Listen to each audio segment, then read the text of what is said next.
"Alistair," the vampire crooned, its voice dripping with mockery. "It's touching to see you cared enough to stay to watch the slaughter. Look at what a little misunderstanding can cause," it says, its arms motioning to the battlefield, its smile widening to a sickening grin.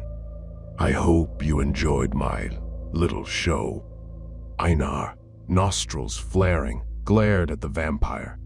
It was you all along," he said, his voice laden with comprehension and contempt. "That scent, it wasn't the Timberfangs. It was you, manipulating us." The vampire's laugh was cold and mirthless. Indeed, such simple creatures, so easily led astray. "And for what?" it mused, looking around at the destruction and fallen werewolves.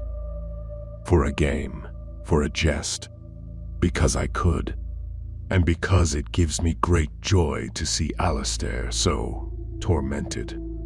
Einar's blue eyes blazed. "You caused this.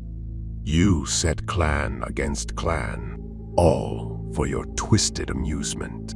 A dark chuckle echoed through the clearing. It was a work of art, really. Watching as tensions built, as trust eroded. And now, this beautiful chaos. All because Alistair here, it said, gesturing mockingly toward me, decided to cross my path. Einar's rage was palpable. "You will pay for this," he swore, taking a threatening step forward, limping but undeterred. The vampire merely smirked, seemingly unworried. "Oh, I doubt that. But do try. It'll add to the entertainment." As the moonlight peeked through the dark clouds that seemed to accompany the vampire's entrance, a flash of silver from the ground caught the vampire's eye. With swift, graceful motions, it bent down and picked up Einar's dropped blade, twirling it with a theatrical flourish, as its mocking grin never falters. Einar's anger roiled off him in waves, and with a pained roar, he lunged at the vampire. Every instinct within me screamed to join the fight, to protect, to avenge. The world became a blur of motion, Einar and I, a united force against the dark terror that had manipulated us from the shadows. As the battle raged, our movements synchronized. Each time the vampire aimed for Einar, I was there, parrying or diverting the strike. When he tried to corner me, Einar's powerful form was a bulwark, keeping him at bay. Despite the evident strength and speed of the vampire, the two of us, working together, seemed to keep him on the defensive. But the vampire was clearly relishing every moment, every parry, every dodge. He was playing with us, and as the battle continued, the weight of my previous wounds and the intensity of the fight began to press down on me. Einar, limping and laboring from his injuries, wasn't faring much better. Gathering every ounce of my strength, I expertly feigned a move to the left, drawing the vampire's attention away from my true intention. Harnessing my momentum, I surged forward, the cool weight of my runic sword singing through the air. The blade met its mark, biting deep into the vampire. The force of my attack caused it to stagger backward, its face contorted in a mixture of pain and astonishment. As it regained its balance, it landed precariously close to where Harkin lay, lifeless and defeated. The vampire looks at the downed alpha. A malicious grin creeps over its face. It turns back to me, our gazes locked, my eyes, no doubt, a maelstrom of emotions. Anger, determination, and hope, while it's glinted with malice, but suddenly overshadowed by the onset of something else. And then, just as the vampire was preparing to retaliate, an odd expression crept over its face. An expression I'd never seen on it before. Confusion, apprehension, dread. It glanced about, as if it could sense an impending threat, a change in the air that only a creature of its supernatural sensitivity could ever hope to detect. Suddenly, the ground shook as the apparently dead Harkin sprung into action. His immense wolf form, a marvel of power and agility, pounced on the vampire, taking it completely by surprise. The sheer weight of Harkin's muscular frame easily bore the vampire down, pinning it with an unyielding force. The sword the vampire wielded flew up in the air, the blade piercing the snow inches from its face. Harkin's massive jaw hovered menacingly close to the vampire's throat, each fang glinting in the moonlight. His deep growl resonated through the clearing, a chilling promise of retribution. As Einar and I approached, the vampire's eyes darted between the imposing form of Harkin above him and us. The shock was evident on its face, a mix of disbelief and fury. "How?" it spat out, its voice a hiss. "How is this possible?" I smiled, a triumphant smirk playing on my lips. "Did you really think we'd let you get away with this?" I began, my tone dripping with contempt. "You underestimated us." This, I waved my arms indicating the entire battlefield, mimicking the vampire's previous gesture. "This was all a ruse to draw you in." I couldn't help but relive the moment I had shared with Harkin in the cave. The fear, the uncertainty, and then the spark of an idea. "Harkin," I had said, "we need to address the true threat. The vampire. I have a plan, but I need your full trust and cooperation.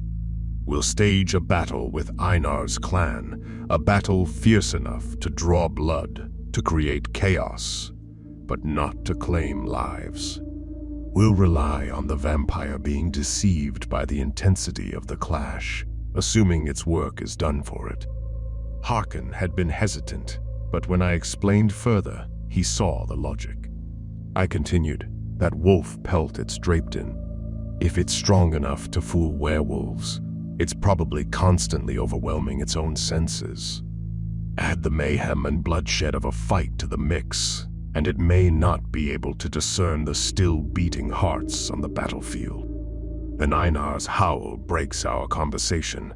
Recognizing the need to communicate with Einar discreetly was of utmost importance. Harkin's sword, with its broad, flat surface, provided the perfect canvas. My fingers brushed the cool ground of the cave, finding a small, sharp-edged rock that seemed almost crafted for this purpose. With rushed work, I began etching into the blade, the rock biting into the metal with a quiet, scraping sound. Each stroke was deliberate, each letter meticulously formed. The act of inscribing wasn't just a message, it was a plea, an offering of trust. As I carved, etching into the blade our last hope, the sword seemed to take on a new life, becoming a beacon of unity and trust. The message was crafted solely for Einar, an entreaty to look beyond past grievances, urging him to recognize the pressing darkness we now faced together. And during our intense duel, as Einar looked down at the inscription, in that fleeting moment, he chose trust over suspicion. Returning to the present, I smile at my foe. The vampire's eyes darted sideways, catching the gleam of the blade embedded in the snow-dusted forest floor. The moon's soft light glinted off the meticulously carved words, revealing the secret message hidden in plain sight for all to see. Not Harkin. Her killer lurks unseen, watching, feign battle, draw them near. Trust me, old friend. For Hildy, the vampire's pallid features contorted, its crimson eyes widening as the weight of the subterfuge bore down on it. A complex series of emotions played out on its face: shock, betrayal, and finally, rage. "You, all of this was a charade?" it asked, every word soaked in disgust. Einar, having limped closer, smiled at me. "You played your cards well, Alistair," his voice carrying a tinge of respect. The vampire, still trapped beneath the looming weight of Harkin, let out a low, sinister chuckle. "You think you've won?" Einar stepped closer, his eyes cold and hard. "Yes," he said calmly. "And we've proven that when faced with a common enemy, our clans can work together." The vampire's gaze darted from Einar to me, then to the expanse of the battlefield. There, amidst the moonlit glade, supposedly fallen warriors were no longer static. Slowly, deliberately, they began to rise, their injuries perhaps not as dire as they had seemed. Some leaned on others for support, but their eyes, sharp and focused, were locked onto the trapped vampire. The deceptive calm that had initially masked the gravity of his situation was shattered. The vampire's chest heaved rapidly, the reality of the trap he'd walked into becoming undeniably clear. All around him, the forces that he believed he had bested were regrouping, and the walls of his overconfidence crumbled. It felt as if the very sands of time had come to a halt, every eye riveted on the menacing figure before us. The vampire's lips curled back into a sinister grin, revealing unnaturally sharp teeth, and its eyes, once deep and void, now pulsed with an ominous crimson luminescence. As a swirling miasma of red and black tendrils emanated from beneath the creature, the very atmosphere of the clearing grew thick and charged. An aura of ancient malevolence permeated the air, casting a suffocating shroud over all present. Harkin, the formidable alpha, was momentarily caught off guard as the vampire summoned a surge of monstrous strength, hurling him off with such force that it looked almost effortless. The sheer force with which the vampire expelled him was astonishing, a raw display of power that belied its size. Harkin's usually sure-footed form tumbled uncontrollably, his claws scratching and digging furrows into the earth in a desperate bid to arrest his movement. Clouds of snow and debris rose in his wake as he skidded across the terrain, the sheer momentum defying his efforts. Almost in perfect unison, a chorus of enraged growls erupted from the gathered werewolves. Like a torrential river suddenly released from its bounds, they charged en masse, their fur bristling and eyes aflame with protective fury. These beasts, bound by blood and loyalty, moved as one, each determined to attack the looming threat. These beasts, bound by blood and loyalty, moved as one, each determined to attack the looming threat. The vampire, bathed in the eerie glow of the moon, paused for a brief moment as a sinister swirl of red-black miasma enveloped it. It almost seemed to feed off this otherworldly energy, its stature becoming even more imposing. With a deliberate motion, the creature raised its arm, fingers straightened and positioned tightly next to each other. They remained distinct, yet together they took on the lethal purpose of a single, piercing weapon, sharp and deadly. The edges of its fingers gleamed malevolently, ready for the kill, focused on Harkin ahead of them. This, combined with the swirling miasma around the vampire, painted a scene of nightmarish beauty. The ethereal red and black mist seemed to pulse and dance, mirroring the vampire's own anticipation. It leaped, the miasma ribboning through the air. Every movement was calculated, deliberate, and executed with deadly precision, making it abundantly clear that this creature had mastered the art of using its very body as a weapon. Harkin, who had just regained their balance, looked up just as the deadly talons were about to make contact. Suddenly, a blur of black interjected. Einar, with every ounce of his strength and will, leaped into the path of the assault, taking the full supernatural force of the attack. Leaped into the path of the assault, taking the full brunt of the attack. The force was so great, and the vampire's strike so powerful, that it pierced through Einar's muscular frame with a sickening ease. A harsh yelp filled the air, echoing the pain and sacrifice of the Winterpelt clan alpha. The battlefield, which had been a cacophony of snarls and movement, was now silent, all eyes fixed on the wounded wolf and the malevolent creature responsible. With emotion that felt almost theatrical, the vampire withdrew its arm from Einar, dark blood dripping from its fingers. It raised its blood-soaked hand to its lips, licking it with deliberate slowness, its eyes never leaving mine. The satisfaction in that gesture, the blatant display of dominance and victory, sent a chill down everyone's spine. The vampire's malevolent grin seemed to stretch even further, revealing even more of its razor-sharp fangs. "What a lovely game we played, Alistair," it cooed, its voice dripping with malicious satisfaction. "But this is where I take my leave." Before my very eyes, its form began to distort and shift, bones crackling and skin stretching, until it transformed into the grotesque figure of a colossal bat, humanoid but monstrously muscled and armed with fierce talons. With a powerful beat of its wings, it took to the skies, the moonlight reflecting off its leathery hide as it aimed for the distant mountain range. Harkin's recovery was quick, his alpha instincts kicking in. He barked an order, urging his pack to pursue the escaping monster. But, knowing the danger we all faced, I raised my voice to counter his command. "No!" I shouted, hoping the weight behind my words would be enough. Harkin fixed me with a piercing look, his yellow eyes shimmering with anger and defiance. "Do you think we will just let that creature escape?" He growled, every muscle in his body poised for action. I met his gaze firmly, drawing a deep breath before responding. "None of us, not even as a united pack, are in a position to face that beast now, not without more deaths.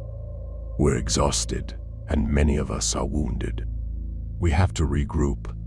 Despite my plea, some of the more battle-hungry wolves from both clans, driven by their insatiable warrior spirit, charged into the forest, sending their challenges into the night as they chased the retreating vampire. Deep down, I feared for them. While the others gathered around Harkin, lending him support, I knelt beside Einar, the gravity of his wounds evident.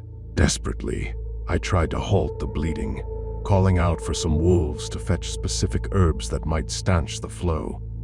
But then, a gentle hand rested on my shoulder. I looked up to see a woman bearing an uncanny resemblance to Hildy. Her eyes, so much like the girl who could only be her daughter's, were now filled with tears. "Stop, Alistair," she whispered, her voice thick with sorrow. "He's gone." He met his end on the battlefield, as he always wished.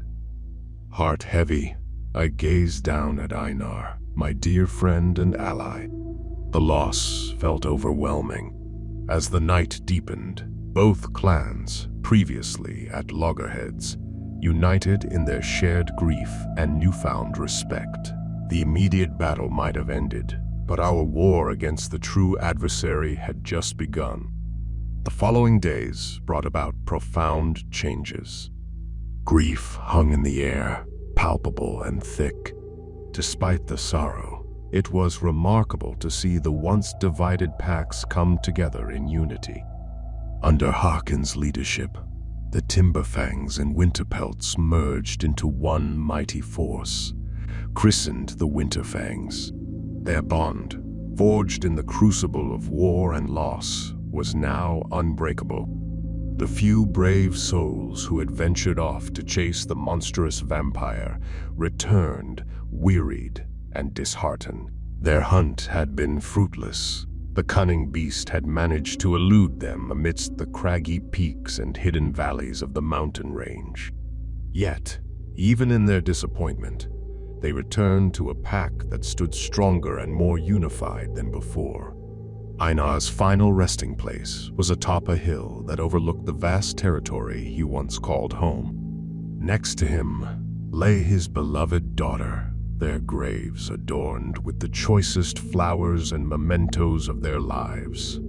Their headstone, the sword used to prevent a war. Harkin, now the leader of the combined clan, swore an oath of vengeance under the silver light of the moon, vowing to protect the lands and its inhabitants from the shadow of the vampire. Once some days had passed and the dust had settled, I felt a pull to move on. The events had taken a toll on my spirit, and I knew I needed to continue my own journey. The Winterfangs had grown strong and could stand without me. As I packed up my camp, preparing for another journey, I discovered a fur coat neatly folded on my makeshift bed. The very coat the vampire had worn as a disguise. One last taunt from the malevolent creature, signifying our battle is far from over. It a chilling reminder that my adversary was still out there, watching, waiting, and plotting. I gripped the coat, its coarse fur rough against my palm. With a deep breath, I cast it into the campfire, watching as the flames consumed it. The path ahead was uncertain, filled with both danger and promise. But one thing was clear: the battle against darkness was far from over. I would be ready. As I began my descent from the frigid domain of the Winterfangs, the crunch of snow beneath my boots seemed to echo the weight of the memories I was leaving behind. The landscape, painted in stark whites and muted grays, contrasted with the warmth of the camaraderie I had found there. My breath fogged up in the cold air, and every exhale felt like releasing a fragment of the heavy burdens I carried. Pausing for a moment, I cast a glance over my shoulder. There, silhouetted against the silver sheen of the snowy horizon, was the unmistakable figure of Harkin. His wolfish form was still, a guardian statue watching over his territory. We were separated by distance, yet the connection, the shared understanding we had forged, felt as tangible as ever. Then, as if on cue, a series of haunting howls cut through the crisp air. It began with a singular, melancholic note, Harkin's voice, but soon it was joined by others, a symphony that seemed to span the entirety of the Winterfang territory. The harmony wasn't one of sorrow, but of gratitude, camaraderie, and a vow of continued alliance. Each note served as a reminder that in a world filled with the uncanny and inexplicable, I have allies, even among the supernatural. The realization brought a warmth that contrasted with the cold, and I felt an unexpected smile tug at the corners of my lips. With a final nod towards the distant figure of Harkin, I turned my face to the path ahead. The journey was far from over, but wherever it took me, I knew I was not alone. The howls of the Winterfangs would forever echo in my heart, a timeless promise of friendship and support.